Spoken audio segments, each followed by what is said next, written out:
আমাদের সংখ্যালঘু ডিপার্টমেন্ট আপনারা জানেন 2010-11 বাজেট ছিল 472 কোটি টাকা, আর 2020-21 বাজেটটা বেড়ে 4016 কোটি টাকা বাজেট হয়েছে, অর্থাৎ অনেক গুণ বেড়ে গেছে। 2,38,00,000 স্কলারশিপ আমরা দিয়েছি, এবং আমাদের নিজেদের ঐক্যশ্রী প্রকল্প কেন্দ্র দেয় না, আমাদের করতে হয়। সবচেয়ে হাইয়েস্ট সংখ্যালঘু স্কলারশিপ আমরা দিয়েছি। আর এই প্রজেক্টগুলোর মধ্যে প্রায় 94-45 কোটি টাকা 608টি প্রকল্পে করা হলো। অ্যাডিশনাল ক্লাসরুম, অঙ্গনওয়াড়ি কেন্দ্র, পানীয় জল প্রকল্প, কর্মতীর্থ, মেয়েদের ছেলেদের হোস্টেল, হেলথ সাব সেন্টার শুরু করে এগুলো আরও অনেকগুলো উদ্বোধনও করা হলো।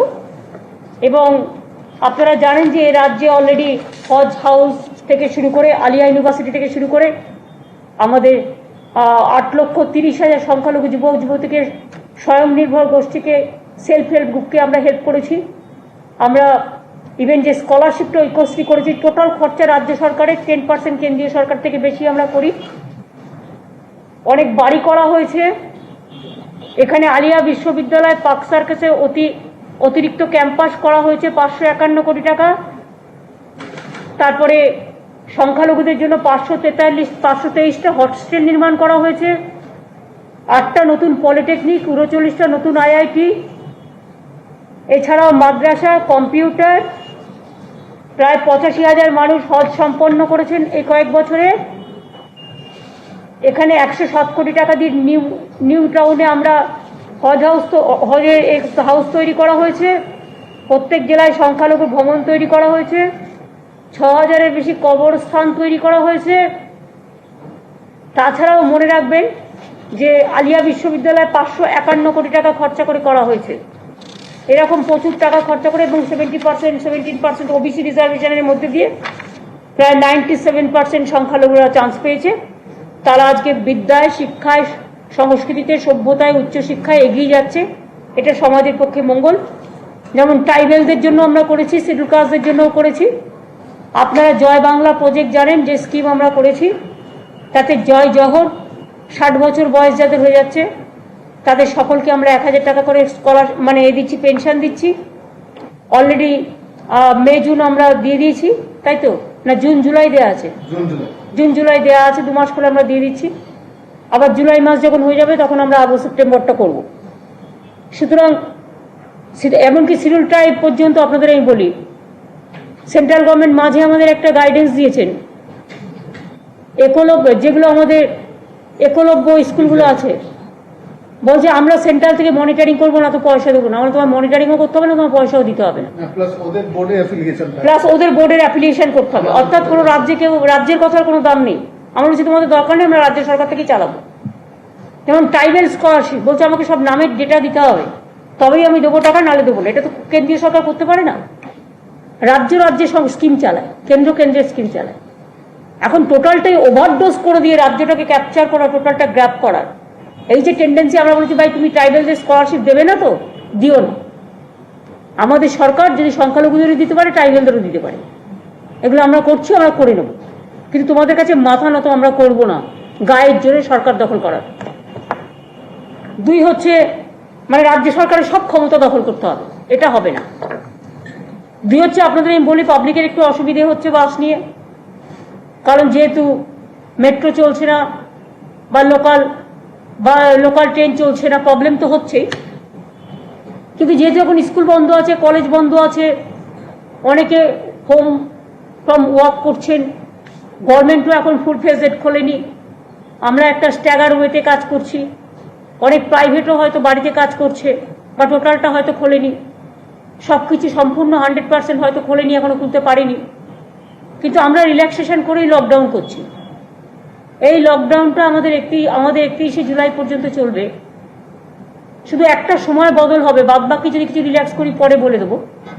সেটা হচ্ছে 5টা থেকে রাত্রি 9টা পর্যন্ত ছিল, কিন্তু অনেক সময় রেস্টুরেন্টে যারা খাবার আনে বা খেতে যায়, 9টার মধ্যে বাড়ি ঢোকা অনেকের অনেক প্রবলেম হচ্ছিল। তারা আমাদের বলছিলেন, আমরা 1 ঘন্টা টাইমটা বাড়ালাম, 5টা থেকে রাত 10টা পর্যন্ত, বাদবাকি টাইমটা লকডাউন চলবে। এবং লকডাউন চলাকালীন কোনো পলিটিক্যাল অ্যাসেম্বলি আমরা করছি না। এটা ডিজাস্টার আইনে বন্ধ আছে। একসাথে অনেক লোকের অ্যাসেম্বলি করা, বিয়ে বাড়ি বা ধর্মীয় স্থানেও 25 জন করে অ্যালাউ করা আছে। এমনকি আপনারা জানেন আমার 21শে জুলাই প্রোগ্রাম সবচেয়ে বৃহৎ প্রোগ্রাম হয়, বছরে আমরা একটাই করি। সেখানেও হয়তো এবারে ওইভাবে আমরা করতে পারবো না। আমরা যাতে সোশ্যালি ডিস্টেন্সিং রেখে কীভাবে কী করা যায় সেটা আমাদের 3 তারিখে মিটিং আছে, আমরা ডিসাইড করব। তো আমার এত বড় প্রোগ্রামও তো আমি করতে পারছি না। কিছু কিছু রাজনৈতিক দল আমি দেখছি গায়ের জোরে পুলিশের পারমিশন না নিয়ে, পুলিশের মানা না শুনে, ডিজাস্টার আইন না মেনে, যে ডিজাস্টার লকডাউন আইন সেন্ট্রাল গভর্নমেন্টের করা, সেই লকডাউন আইন না মেনে নিজের ইচ্ছে মতো গিয়ে মিছিল মিটিং করছেন। এটা জেনে রাখবেন, আইন যদি কেউ ভাঙেন তার বিরুদ্ধে আইনত কেস হবে, আমি ভাঙবে আমার বিরুদ্ধে হবে। কিন্তু আপনারা ভাঙবেনও আইন, ভাঙচুরও করবেন, নিয়ে আবার বলবেন আমার বিরুদ্ধে তাহলে এফআইআর কেন হলো। তো আপনি ইউপিতে অন্যের বিরুদ্ধে এফআইআর কেন করছেন? আপনি কর্ণাটকে অন্যের বিরুদ্ধে এফআইআর কেন করছেন? আপনি দিল্লিতে অন্যের বিরুদ্ধে এফআইআর কেন করছেন? আপনি মধ্যপ্রদেশে কেন করছেন? আপনাকে মনে রাখতে হবে আইন কিন্তু সব জায়গায় এক, আইন কিন্তু এক এক জায়গায় এক এক রকম নয়। আইন নিয়ে যারা ছেলে খেলা করছে এবং ভাষার সন্ত্রাস করছেন, কথা বলার অধিকার আমার আছে, দ্যাট ইজ গণতন্ত্র, কিন্তু কথাটাকে ভদ্রভাবে তো বলতে হবে। প্রত্যেকটা রাজনৈতিক দলের কাছে একটা সামান্য সৌজন্য প্রকাশ আশা করে, সেই সৌজন্যতার যদি কেউ মেনটেন না করে, ভাষার সন্ত্রাস করে, কথার সন্ত্রাস করে, আমাদের এত ভালো ল্যাঙ্গুয়েজ, সব ল্যাঙ্গুয়েজগুলোকে এমন বিদ্রুপভাবে নিকৃষ্ট ভাষায় বলা হচ্ছে যাতে মানুষ এটাকে ভালো চোখে দেখছে না। আমি তাদের আবেদন করবো এটা না করতে। যাই হোক, মানুষের কষ্ট হচ্ছে। কলকাতায় 1600 বাস চলছে, সরকারি বাস, এবং আরো 500 নেমে যাবে 1 জুলাইয়ের মধ্যে। গ্রাম বাংলাতেও বাস চলছে, সরকারি বাস সবটাই চলছে, এবং প্রাইভেট বাস ওদের টোটাল 6000-এর মতো আছে, তাতে ওদের 2000-2500-এর মতো চলতে পারছে।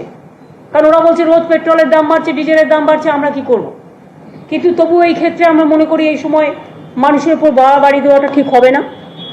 সেজন্য আমাদের একটা দায়বদ্ধতা, কিছুটা দায়িত্ব আছে, কিন্তু সবটা সরকার আর কোথা থেকে দেবে।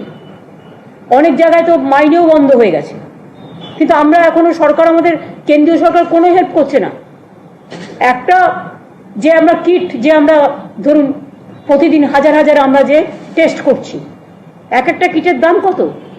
একটা টেস্ট করলে শুধু হয় না, এক একটা কিটের দাম ছিল 4500 টাকা করে। সেইটা আমরা প্রাইভেট হসপিটালের ক্ষেত্রেও একটা নিয়ম করে বলে দিয়েছি, এটার দাম হবে 2250 টাকা। প্রাইভেট হসপিটালে যদি কেউ টেস্ট করে 4500 টাকাটাকে এটা আমরা কমিয়ে একটা কন্ট্রোলে রেখে আমরা এটা একটা গাইডেন্স যাচ্ছে এখান থেকে। 2 হচ্ছে পিপিই থেকে শুরু করে এগুলো আমরা 1000 টাকা মধ্যে পার ডে খরচার জন্য বলেছি। ডাক্তার কনসালটেশনের জন্য প্রাইভেটে প্রায় 5000 টাকা করে নেওয়া হচ্ছিল, এটা আমরা 1000 টাকার মধ্যে লিমিটেশন রাখতে বলেছি। কতগুলো হসপিটাল এর মধ্যে কমিয়ে দিয়েছে, তাদের আমরা ধন্যবাদ জানাচ্ছি। কতগুলো হসপিটাল এখনো কমায়নি, এবং প্রাইভেটে যে একটা রেস্ট্রিকশন যে এত বেশি তুমি নিতে পারবে না, সেটা একটা কাজ করছে আমাদের একটা এক্সপার্টস টিম। সেটা 2-3 দিনের মধ্যে বাদবাকিটা আপনাদের আমরা জানিয়ে দেবো। 3টে জানালাম আজকে, বাদবাকিটা জানাবো। আর মেট্রোর সাথে আমরা কথা বলছি, কলকাতা মেট্রো, যে সোশ্যালি স্যানিটাইজেশন করে যতগুলো সিট ঠিক ততগুলো যদি তারা টিকিট কেটে অ্যালাউ করে, তাহলে কিন্তু মেট্রো চলতে পারে, তাতে মানুষের সুবিধাও হয়, সোশ্যালি স্যানিটাইজেশনটাও হয়। কিন্তু মাখামাখি করে একসাথে অনেক লোককে ঢুকিয়ে দেওয়া, মেট্রো যেহেতু একটা সিস্টেম আছে, তাদের তো অটো সব গেট, যতগুলো টিকিট কাটবে ঠিক ততগুলোই গেটের মধ্যে দিয়ে ঢুকবে, এই সিস্টেমটা ওদের আছে। সুতরাং এই সিস্টেমটাকে ওরা দেখে নিক কীভাবে সিস্টেমটাকে তারা কার্যকরী করতে পারে। তাহলে 1 জুলাই থেকে তারা যে ওদিন ডক্টর বিধানচন্দ্র রায়ের জন্মদিন, 3-4 দিন হাতে টাইমও পেয়ে যাবে। তাহলে 1 জুলাই থেকে যদি ওরা চালাতে চায়, সোশ্যাল ডিস্টেন্সিং মেনটেন করে, যেন মাখামাখি না হয়, স্প্রেড না হয়, যতগুলো সিট ঠিক ততগুলোই বসবার জন্য অ্যালাউ করা হবে। এবং সেক্ষেত্রে পাবলিকের কাছে আমাদের অনুরোধ থাকবে, প্লিজ দয়া করে তাড়াহুড়ো করবেন না। আর কোথায় কোথায় গিয়ে ভাঙচুর করে দিয়ে এলাম আর গন্ডগোল করে দিয়ে এলাম, এই অ্যাটিটিউডটা কোনো পলিটিক্যাল পার্টি একটু বেশি করে ফেলছেন। পলিটিক্স আমরাও কিন্তু কম দিন করিনি, আমরাও কিন্তু 34 বছর বিরোধী দলে ছিলাম। এখন একটা কোভিড প্যান্ডামিক চলছে, একদিকে আমপান হয়ে গেল, কিন্তু আপনাদের এই সমস্ত বিরোধিতা করার অবকাশ কিন্তু কমছে না। কোনো কোনো জায়গায় মনে রাখবেন, শুধু পুলিশের হাত থালাটাকে ভেঙে দিয়েলাম আর বিডিওর অফিসটাকে ভেঙে দিয়েলাম, একেতে টাকা নেই পয়সা নেই, আপনার কর্মীরাই বা মাইনে পাবে কোথেকে কালকে থেকে? এইভাবে যদি আপনারা আমাদের ক্ষতি করতে থাকেন, কেন জনগণের সম্পত্তির ক্ষতি হবে? আমার লোকেরা করলে আমি আমার লোককেও ছাড়বো না। সুতরাং আপনাদের কাছে আমি আবেদন করবো সমস্ত পলিটিক্যাল পার্টিগুলোর কাছে, যেহেতু অল পলিটিক্যাল পার্টির মিটিংও আমরা করেছি, যে আসুন আমরা সবাই মিলে এই সময় একসাথে কাজ করি। মিছিল মিটিং করার টাইম অনেক পরে পাবেন, এক্ষুনি মিছিল মিটিং করার দরকার নেই। বিয়েবাড়ির লোকেরা যদি জমায়েত হতে না পারে, তাহলে আপনার মিছিলে কেন জমায়েত হবে? আজকে যদি শ্রাবণী মেলায় ভোলে বাবা পার করো এটা না করতে পারে, তো আপনার বাইক র্যালি কেন হবে? আজ যদি মানুষ ঈদ থেকে শুরু করে আজকে রথ থেকে শুরু করে কিছুই করতে না পারে লকডাউনের জন্য, তাহলে আপনার রাজনৈতিক ফয়দা তোলার জন্য লকডাউন? রাজনৈতিক ফয়দা তোলার এটা জায়গা নয়। যদি আমি 21শে জুলাই স্যাক্রিফাইস করতে পারি, আপনাদেরও মনে রাখতে হবে এসব টুকটাক জিনিস স্যাক্রিফাইস করতে হবে।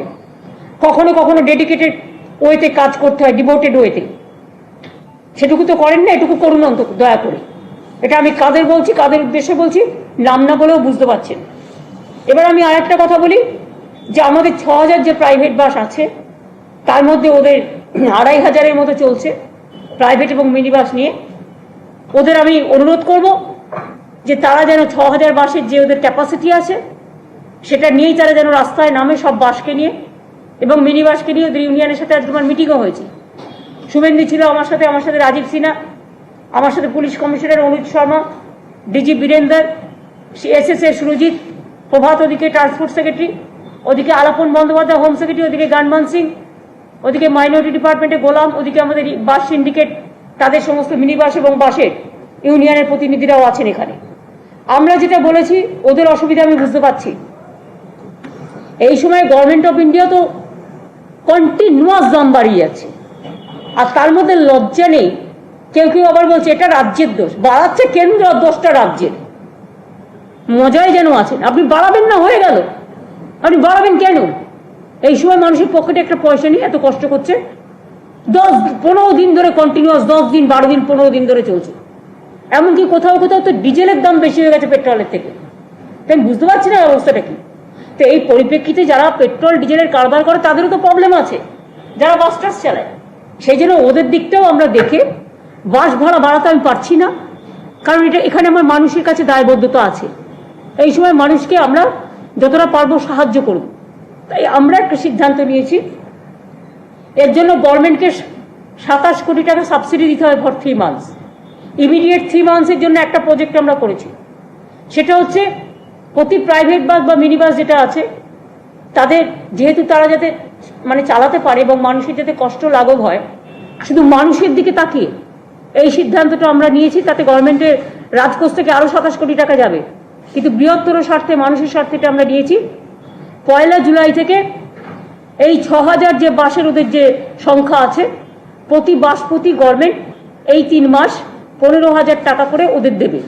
সেই টাকাটা ওরা কিভাবে ইউজ করবে, সাবসিডি না কমিশন না কিভাবে, সেটা ওরা দেখবে। বাট ওরা কিন্তু 6000 বাসই রাস্তায় নামাবে এই কন্ডিশনে। আর একটা করা হয়েছে, অনেক সময় ড্রাইভার কন্ট্রাক্টররা কাজ করে সারা বাংলা জুড়েই, কলকাতা থেকে, তাদের সেরকম সুযোগ সুবিধাও তারা পায় না। তাই তাদের আমরা এখন থেকে স্বাস্থ্য সাথীতে আমরা তাদের মেম্বার করে দিলাম, যাতে তারা 5 লক্ষ টাকা করে যে ট্রিটমেন্ট ফেসিলিটিস, ফ্রি ট্রিটমেন্ট গভর্নমেন্টের, সেটা যাতে পায়। আর আপনারাও জানেন, আপনাদেরও আছে। আর একটা আমরা করেছি, গভর্নমেন্ট স্বাস্থ্য সাথীর মধ্যে আমরা 2টো হসপিটাল অ্যাড করেছি বাইরেরও, যেটা হচ্ছে ভেলোর মেডিকেল কলেজ, যেটা ভেলোর হসপিটাল চেন্নাইতে, এবং অল ইন্ডিয়া মেডিকেল ইনস্টিটিউট, যদিও তো ফ্রিতে, বাট কিছু কিছু প্রাইভেটেতেও আছে। এই 2টো জায়গা আমরা আমাদের স্বাস্থ্যের যে সমস্ত ব্যবস্থা আছে তার সাথে এই 2টো জায়গাও আমরা কোঅর্ডিনেট করেছি। সুতরাং স্বাস্থ্য সাথীতে তারা আসবে। আমার মনে হয় এটাতে ইউনিয়নের লোকেরাও রাজি হয়েছে, এবং 1 জুলাই থেকে এই প্যাকেজটা আমরা দেব। তার মধ্যে তারা বাস টাসগুলোকে রেডি করুন, করে রাস্তায় নামান। আর মেট্রোকে আমরা অনুরোধ করছি, প্রভাত এখানে আছে, সিএস কথা বলে নেবে, যেটা হচ্ছে, এবং অনুজ শর্মা, এরা মেট্রোর সাথে বসে কথা বলে একটা ডিসিশন নেবে।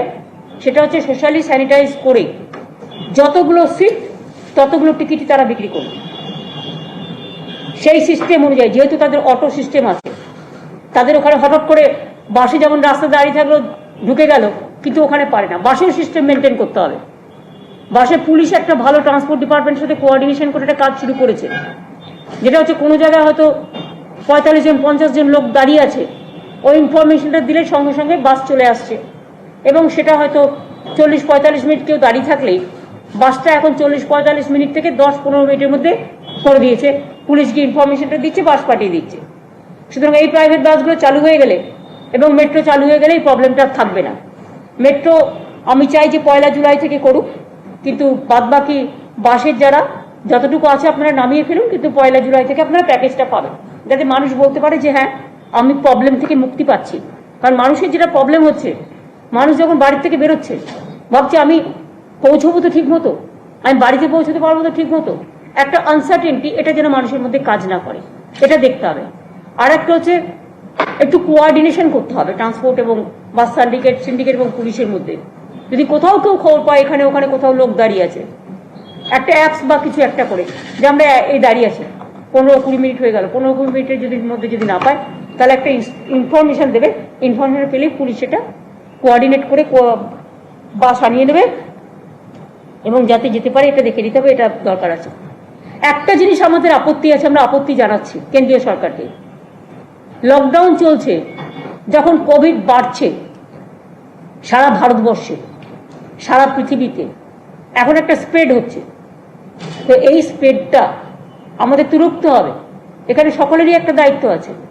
কিন্তু আমি দেখছি ফরেন সব ট্রেনগুলো চালু হয়ে গেছে, এবং তারা চালু হয়ে গেছে তাই নয়, গভর্নমেন্ট অফ ইন্ডিয়া বলেছিল যে তারা যারা ফরেন থেকে সেখানে নামবে তাদের 7 দিনের ইনস্টিটিউশনাল কোয়ারেন্টাইন হবে, পেড পে অ্যান্ড ইউজ যেটা, এবং সেক্ষেত্রে ব্যবস্থাও রাখা হয়েছিল। কিন্তু আমি দেখছি অনেক ফ্লাইট আসছে, কোনো রকম আটকানো হচ্ছে না, প্লেনে একটা কাগজ দেওয়া হচ্ছে তুমি লেখো ডিটেলস, লেখবার পরে কোনো চেক করা হচ্ছে না, তাদের ছেড়ে দেওয়া হচ্ছে, কোনো রকম কোনো হেলথ প্রোটোকল মানা হচ্ছে না। এই যদি চলতে থাকে আমরা কত কন্ট্রোল করব? আমরা কন্ট্রোল করব আর কারো অবিবেচনা প্রসূত ব্যবহারে বা সিদ্ধান্তে বা নেগলিজেন্স করবার ফলে, বাংলাটাকে অবহেলা করবার ফলে আমাদের জায়গাটাকে স্প্রেড করিয়ে দেবেন, এটা যেন না হয়। তাই আমরা বলছি, আমার চিফ সেক্রেটারি আজকেই চিঠি দিচ্ছেন যে ফরেন ফ্লাইট এখন বন্ধ করুন। এই জন্য বন্ধ করতে বলছি কারণ যারা যারা আসা তারা তো এসে গেছে অলরেডি, পরে মাসে একটা করুন, আমার কোনো আপত্তি নেই, কিন্তু এটা মাসে একটা দিন আপনি করুন, যদি কেউ আটকেও থাকে, অনেক সময় প্রয়োজনও হয়, এখন তো লোকে রেগুলার যাতায়াত করছে না। আর একটা ডোমেস্টিক ফ্লাইটের ক্ষেত্রে আপনারা দেখেছেন কয়েকদিন আগে একটা কেস আমরা হাতে নাতে ধরেছি, চেন্নাই থেকে কোভিড পেশেন্ট তার পকেটে কোভিডের কাগজ নিয়ে প্লেনে উঠে কলকাতায় নামলো এয়ারপোর্টে, এবং তাকে কোনো টেস্ট নেই, কোনো চেক আপ নেই, তারা গিয়ে বড়মা হসপিটালে ভর্তি হয়েছিল বলে আমরা জানতে পারলাম, বলে আমরা কেসটা ধরতে পারলাম। এখন ধরুন তো একটা প্লেনের মধ্যে 200-250 লোক থাকে, কোথাও 100-150 থাকে, কোথাও 300 থাকে, বন্ধ থাকে, প্লেনটা বন্ধ থাকে।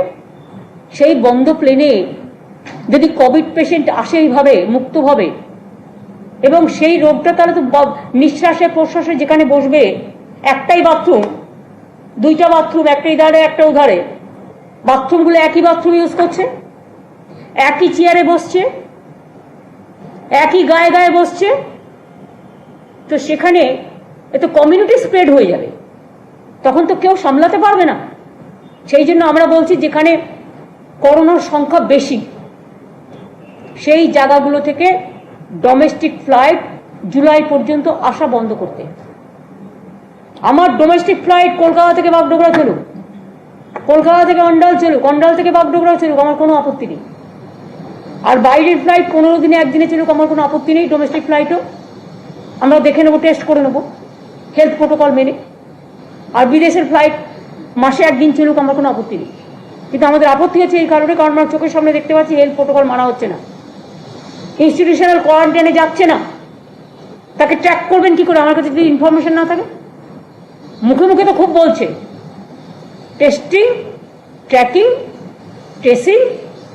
তো টেস্টিংও হচ্ছে না, ট্র্যাকিংও হচ্ছে না, ট্রেসিংও হচ্ছে না। মাঝখান থেকে আমাদের বাংলায় যেটা আমরা কন্ট্রোল করে রেখে দিয়েছি সেটাকে বাড়িয়ে দিয়ে চলে যাচ্ছে। এটা তো কখনো কোনো জিনিস হতে পারে না। এক একটা রাজ্যে বেড়ে গেছে, আমরা তাদের হেল্প করতে চাই, আমরা চাই তারা ভালো থাকুক, তারা সুস্থ হোক। কিন্তু যেখানে বাড়ছে, ধরুন যেখানে অনেক ফ্ল্যাট হয়, এক কোমর জল, সেখানে কি আমি লোককে গিয়ে বলবো তুমি এখানে থাকো? তাকে ফ্লাডের ওই জলটা থেকে সরিয়ে একটা আলাদা জায়গায় রাখবো? এটা তো কমন সিস্টেম, কিন্তু সেটা হচ্ছে না। ওই আধ গলা জলের মধ্যেই বলছে তুমি ওইখানে বসে মরো। এটা তো ঠিক নয়। সুতরাং এটা আমাদের আপত্তি আছে, এটা আমরা আপত্তি করছি। আর এই কথাগুলো আপনাদের আমি বললাম। স্বাস্থ্য ব্যাপারে প্রাইভেট হসপিটাল সম্বন্ধে 3টে পয়েন্ট আপনাদের আবার বলি আর একবার, যে 4,500 টাকা করে নেওয়া হচ্ছিল প্রাইভেট হসপিটালে, গভর্নমেন্ট তো ফ্রি, আমরা নিজেরাই টাকা দিচ্ছি কোভিড টেস্টের জন্য, সেটাকে আমরা 4,500 টাকাটাকে 2,250 করে দিয়েছি। এটা গভর্নমেন্ট রেট করে দিয়েছে একটা। 2 হচ্ছে PPE and other protective gear charges for indoor patient 1,000 টাকা per day. Consultation fees for indoor patient 1,000 টাকা, 5,000 টাকা থেকে কমিয়ে 1,000 টাকা করা হয়েছে। বাদবাকি যেগুলো আছে কোভিড পেশেন্টের জন্য, বাদবাকি রেটের যেটা ব্যাপার আছে অনেক হসপিটাল অলরেডি কমিয়েছেও। বাদবাকি যেগুলো আছে সেটা সিএসকে দায়িত্ব দেওয়া হয়েছে। সিএস এবং হেলথ ডিপার্টমেন্ট বসে তারা একটা সিদ্ধান্ত নিয়ে 2-3 দিনের মধ্যে আপনাদের জানিয়ে দেবে। 31শে জুলাই পর্যন্ত যে লকডাউন চলবে, 1 জুলাই থেকে টাইমটা 1 ঘন্টা বাড়ানো হচ্ছে, যেটা হচ্ছে 10টা পর্যন্ত করা হচ্ছে। নাইটে 10টা, সকালে 5টা পর্যন্ত লকডাউন কিন্তু চলবে। সুতরাং হ্যাঁ, অ্যাসেম্বলি হ্যাঁ, আর প্রতিদিন দেখছি আমি 10টা করে ট্রেন আসছে, 10টা করে স্পেশাল ট্রেনের নাম করে 10টা করে ট্রেন আসছে সমস্ত হটস্পট এরিয়া থেকে। আমরা সেটাও একটা চিঠি লিখছি রেলকে, যে হটস্পট এরিয়া থেকে প্লিজ, আমরা যতক্ষণ না বলছি, যতক্ষণ কন্ট্রোল না হয় ততক্ষণ হটস্পট এরিয়া থেকে করোনা পেশেন্ট পাঠাবেন না। কারণ কোনো সিস্টেম মানা হচ্ছে না, ঢুকিয়ে দেওয়া হচ্ছে। এই যে রেল, প্লেন সব চালু করে দেওয়া হলো, তার আবার লকডাউনের গুরুত্ব কি? সবই যদি চলে তাহলে মানুষের হাতে পয়সা থাকবে না কেন? সবকিছু চলবে, সবকিছু হবে, শুধু মানুষের কাছে পয়সা থাকবে না। আমাকে তো করোনাটাকে ঠেকাতে হবে না করোনাটাকে বাড়াতে হবে? আমরা চাই করোনা হারবে, বাংলা জিতবে। আমাদের এখানেও তো মানুষ কাজ করছে, 100 দিনের কাজে আমরা ডাবল ওয়ার্ক করেছি এই 2 মাসের। আগের বছর এই সময় যা কাজ হয়েছিল 1.5 কোটির মতো কিছু হয়েছিল, এবং 3.5 কোটি হয়েছিল আগের বারে এই সময়, আর এবারে আমরা 7 করেছি কোটি, 7.8 crores। এবং আমরা বাইরে থেকেও যারা আসছে তাদেরও যেখানে যেখানে কাজের প্রয়োজন হচ্ছে সেখানে আমরা তাদেরও কাজে লাগাচ্ছি। এবং ম্যান্ডেজ আমরা তৈরি করছি, আমরা অনেক ম্যান্ডেজ তৈরি করেছি। আমরা চেষ্টা করছি, চেষ্টার কোনো ত্রুটি নেই। কিন্তু যেগুলোতে করোনা বাড়বে সেটা সেন্ট্রাল গভর্নমেন্টকে আমরা রিকোয়েস্ট করব সেক্ষেত্রে আমাদের হেল্প করার জন্য। কোনো কিছু যখন পাইনি তখন করোনাটা যাতে স্প্রেড না করে সেটা তো ব্যবস্থা করতে হবে। আজকে বাংলায় এখনো পর্যন্ত আমি যেটা জানি যে আমাদের পজিটিভ যেটা আছে, বলো রাজীব বলো,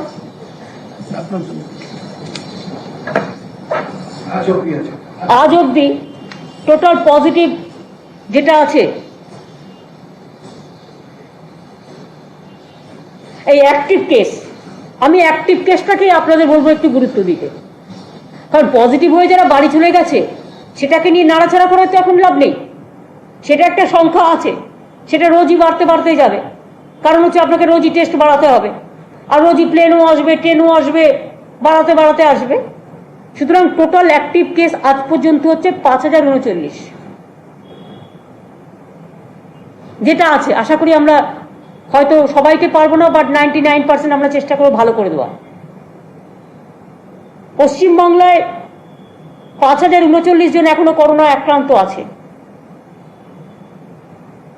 ডিসচার্জ রেট আমরা এখনো পর্যন্ত করতে পেরেছি 65%, ন্যাশনাল লেভেলে এটা আছে 58%। আমরা চাইবো, আমার অনুরোধ থাকবে চিকিৎসক, সিস্টার থেকে শুরু করে সবার কাছে, মৃত্যুর রেটটা আরো কমাতে। কারণ খুব অ্যাকিউট যারা পেশেন্ট মনে রাখবেন, যার নানা রকম প্রবলেম নিয়ে যখন ভর্তি হচ্ছে, শুধু করোনা আমরা তো আপনাদের দেখিয়ে দিচ্ছি 65% ডিসচার্জ হয়ে ভালো হয়ে চলে যাচ্ছে, কিন্তু করোনা হয়তো হয়ে যাচ্ছে পরে, কিন্তু আগে তার কেস আছে, কারো নিউমোনিয়া আছে, কারো কার্ডিয়াক হার্টের প্রবলেম আছে, কারো ব্রঙ্কাইটিস আছে, কারো সুগারের খুব বেশি প্রবলেম আছে, কারো ব্লাড প্রেশার বা হাইপার টেনশনের রুগী আছে। তাদের মনে রাখবেন, তারা যখন করোনাটা তাদের হয়ে যাচ্ছে, তার কারণ হচ্ছে পেশেন্টগুলো হচ্ছে সারি পেশেন্ট এবং একটু বেশি এজ, বিশেষ করে একটা এজের পর এমনিতে যদি এমনি ছেলে মেয়েরাও করোনা হচ্ছে, আপনাকে বুঝতে হবে যে অক্সিজেন স্যাচুরেশনটা 90-এর নিচে কমে গেলে আপনাকে হাসপাতালে যেতে হবেই, কারণ আপনাকে অক্সিজেন সাপোর্ট নিতে হবে। যারা মোটামুটি পারবেন তাদের কাছে তো একটা অক্সিজেন স্যাচুরেশনের একটা মেশিন কিনতে পাওয়া যায়। ওটা কত দাম? ছোট ছোট মেশিন পাওয়া যায়, 2000 টাকা করে দাম, আরো কমে পেতে পারে। অন্যান্য মেশিন তৈরিও করতে পারে তাদের, বলো। একটা মেশিন পাওয়া যায় পুরো ফ্যামিলির জন্য, সেটাতে রোজ মেপে নেবেন নিজেদের, যা শরীর খারাপ হয়ে যাবে। 90-এর নিচে কমে গেলে আপনাকে ডাক্তার দেখাতে হবে, তা নাহলে তো আপনি নিজে বাড়িতে থেকেও সুস্থ হতে পারেন, মাইল্ড কেস যেগুলো বা এ কেস। এটা নজর রাখবেন। আর বাদবাকি ভালোভাবে খাওয়া দাওয়া করবেন, ভালোভাবে সোশ্যাল স্যানিটাইজেশন, যেটা আমরা বলছি ফিজিক্যালি ডিস্টেন্সিং মেনটেন করা, সেটা কিন্তু করতে হবে। আর এই যে স্যানিটাইজার, যে কোনো স্যানিটাইজার নিন, একটু হাতে দিতে হবে। আমি এই কাগজটা যে নিলাম, কাগজেও অনেক ভাইরাস থাকে, আমি কাগজটা ছোঁয়ার আগে আমি একটু নিয়ে নিলাম, আমি চশমাটা ছোঁয়ার আগে আমি একটু ধরে নিলাম। এগুলো হয়তো স্বাভাবিক জিনিস। আমি পেনটা লিখছি, আমি যেখানে পারছি সেখানে বসে পড়ছি। পকেটে একটা করে ছোট ছোট স্যানিটাইজার রাখুন, অনেক কোম্পানি বের করেছে একদম ছোট। যেখানে বসবেন একটু দিয়ে নিন, কে আমারটা দেবে সেই আশায় না থেকে। আমাদের একটা অভ্যাস আছে, আমরা যেখানে সেখানে দাঁড়িয়ে পড়ি, যেখানে সেখানে বসে পড়ি, ভাবি চেয়ারটা আছে বসে পড়ি। বসবার আগে একটু স্যানিটাইজ করে নিই একটা করে। এখন যেহেতু এগুলো চলছে মাস্ক আর স্যানিটাইজার, সাবান নিয়ে তো আপনি সব জায়গায় জল নেই যে আপনি হাত ধোবেন, সুতরাং এটা আপনাকে করতেই হবে ফর দ্য ফিউচার। এবং যতক্ষণ পর্যন্ত করোনা টোটালটা বিদায় না নিচ্ছে, আস্তে আস্তে সবই ঠিক হয়ে যাবে, হয়তো সময় অনুযায়ী সময়ের অপেক্ষা করছে। সুতরাং এই কথাগুলো আপনাদের যা যা আমার বলার ছিল আশা করি বলতে পেরেছি। হয়েছে? কমপ্লিট হয়েছে? প্রথম থেকে দিল আমার পয়েন্ট কভার হয়ে গেছে। এনি পয়েন্ট বেশি না, 2-3টে।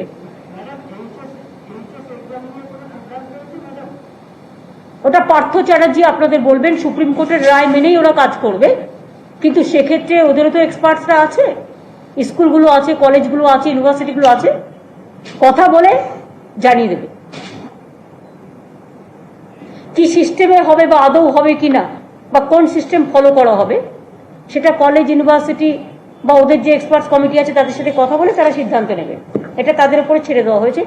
আশা করি 3-4 দিনের মধ্যে জেনে যাবেন।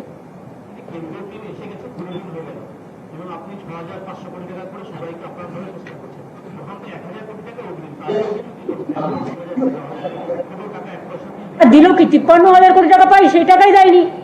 53,000 কোটি টাকা যে পাই সেটাই তো দেয়নি।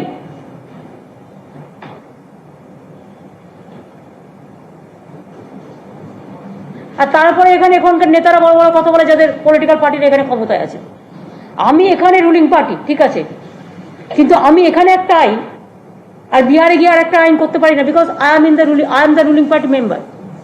আমি যেখানেই করবো ভারতবর্ষে যে প্রান্তে, আমার একটাই আইন থাকবে, আমার একটাই কথার বিশ্বাসযোগ্যতা থাকবে। উত্তরপ্রদেশের জন্য একরকম আইন, রাজস্থানের জন্য একরকম আইন, বিহারের জন্য একরকম আইন, আর বাংলার জন্য আরেক রকম আইন। এটা কিন্তু ঠিক হচ্ছে না। বাংলার এই বঞ্চনা মানুষ কিন্তু মানবে না।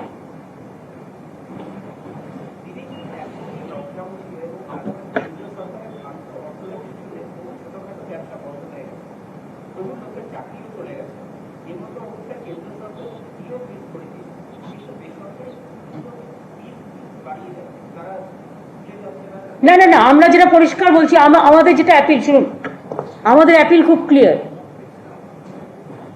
এই সময়ে ফিস বাড়ানো উচিত নয়। বেসরকারি প্রাইভেট স্কুলের কাছে আমি হাত জোর করে অনুরোধ করব, প্লিজ দয়া করে ফিস বাড়াবেন না। আর কেউ কেউ আবার এটাকে গিয়ে রাজনীতি করে বলছে কোনো ফিসই দেবো না, এটাও ঠিক নয়, তাকেও তো টিচারদের মাইনে দিতে হবে। কিন্তু এর সাথে আরেকটা ব্যাপার আছে যেটা আমার ফিল করেছে, আমার কাছে আজকে একটা চিঠি এসছে, যে ধরুন কম্পিউটারের নামে ট্রেনিং এর নামে টাকা নিয়ে নেওয়া হচ্ছে, ধরুন ল্যাব ফ্যাসিলিটিস এর নামে টাকা নিয়ে নেওয়া হচ্ছে।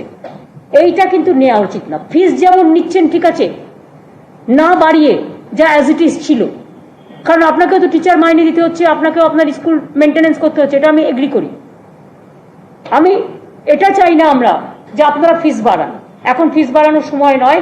আর এমনিতেই প্রাইভেট স্কুলে যথেষ্ট ফিস বাড়ানো আছে, প্লিজ দয়া করে মানুষ যাতে ডিস্টার্ব না হয় এটা প্লিজ নজরে রাখুন, কারণ সামাজিক দায়বদ্ধতা কিন্তু আপনাদেরও আছে। স্কুলের ফিস আমাদের দিতে হবে প্রাইভেট স্কুলগুলোতে, কিন্তু প্রাইভেট স্কুলগুলোর কাছে আমার রিকোয়েস্ট থাকবে, এই 3 মাস সত্যিই তো কেউ কম্পিউটার ট্রেনিংয়ে যায়নি, সে তো লাইব্রেরিতে পড়তে যায়নি। এই যে ফিস, এই যে টাকাগুলো নেওয়া হয় নানা রকম হেডে, সেই টাকাগুলো নেওয়া উচিত না। ফিস যেটা ঠিক আছে চলছে চলছে বছরের ধরে, যেটা বছরে প্রথমে ঠিক হয়ে যায়, এটা ঠিক টিচারদের মাইনে দিতে হবে, স্কুল মেনটেনেন্স করতে হবে, দারোয়ানকে মাইনে দিতে হবে, স্কুল চালাতে হবে। সুতরাং তারা তো আর ইচ্ছে করে বন্ধ করেনি, লকডাউনের ফলে বন্ধ হয়েছে। কিন্তু সাধারণ ছাত্রছাত্রীদেরও যাতে পরিবারের পকেট কাটা না হয়, সেটার জন্য আমি খুব জেনুইন ভাবে দুটো কথাই বললাম, দুপক্ষেই বললাম। আমি যখন একটা চেয়ারে বসে আছি, আই এম নিউট্রাল, যদিও আমি 99% পাবলিকের পক্ষে, কিন্তু সাথে সাথে কোনো কোনো পলিটিক্যাল পার্টি আবার একটু বেড়ে খেলছে। টিচারদের মাইনেটা তারা দিয়ে দিক সেই পলিটিক্যাল পার্টিগুলো। স্কুল টিচারদের মাইনে দেওয়ার জন্য যে ফিসটা বছরে নেয় সেটা নেই, কারণ স্কুল বন্ধ থাকলে তত টিচারকে মাইনে দিতে হচ্ছে, মেনটেনেন্স করতে হচ্ছে। কিন্তু ফিস বাড়াবেন না, ফিস বাড়ানোটা কিন্তু আমরা সাপোর্ট করছি না। আর 2 হচ্ছে বিভিন্ন হেডের নামে এই যে কম্পিউটার ট্রেনিং যেমন বললাম, লাইব্রেরি আছে, আরো কিছু কিছু আছে, সব তো আমার নলেজে নেই, খেলাধুলা বা কিছু এরকম যে ফিসগুলো নেন, এক্সট্রা ফিস, সেই ফিসগুলো দয়া করে এখন বাড়াবেন না বা নেবেন না। এইটা তো নেওয়ার প্রশ্ন নেই। যেটা নেওয়ার প্রশ্ন, আপনাকে তো বললাম, হ্যাঁ আপনার সাথে আমি একমত, আপনাকে টিচারদের স্যালারি দিতে হবে, এমনি ফিস যেটা না বাড়িয়ে যা আগে ছিল সেটা। কিন্তু এগুলো করা যাবে না, এগুলো করলে মানুষ দেবে কোত্থেকে? আপনাকেও ইনস্টিটিউশন চালাতে হবে, আর সাধারণ লোকের টাকাও তো নেই, সে যে এত এক্সট্রা টাকা দেবে সে পাবে কোত্থেকে? তারও তো চাকরি বাকরি বন্ধ, সবাই যে গভর্নমেন্টে চাকরি করে তা নয়। ইভেন গভর্নমেন্টে যারা চাকরি করে অনেক স্টেটে দেখুন মাইনে অর্ধেক কেটে দিয়েছে, দিয়ে ফ্রিজ হয়ে গেছে, মাইনের থেকে কেটে নেওয়া হচ্ছে মাসে। তো প্রাইভেটে they have so many problem, কত লোকের চাকরি চলে গেছে। এই পরিস্থিতিতে দাঁড়িয়ে আসুন আমরা সবাই মানবিক হই, আমার এই অনুরোধটা থাকবে সবার কাছে।